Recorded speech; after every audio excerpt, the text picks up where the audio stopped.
We are in Chicago, Illinois. I'm with Robert Belovitz, who's the leader of GS Floor. Today, we have 120 store associates from the Chicagoland stores right next door, and we're going through sales training. And it's sales training, not product knowledge, because we want everybody to learn as much as they can about how to interact with those customers and sell the value of the Home Depot. So, Robert, thank you for all you're doing on this thing. Oh, it's great. And to have this many people in one place at one time and really going over the sales component, not the product component, is an amazing thing. We're looking for some great results, and hopefully there'll be some big things in the future. Well, Sean, let's go take a look.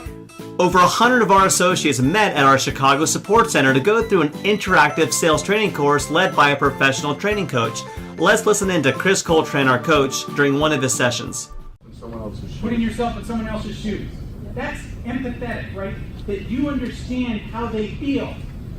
If you understand how someone else feels, that will help you tremendously. Know that they're scared out of their gourd, that they're standing in the back of the floor. Once Chris would review a concept with the group, they would break up into smaller groups and discuss the concepts, and Chris would go around and help make sure everyone really understood and was able to apply the sales technique.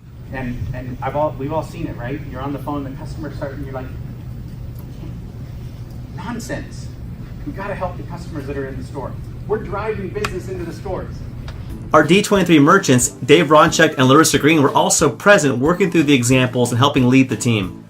The event was a huge success. We had a lot of great interaction, and this team walked away with a lot of new sales techniques.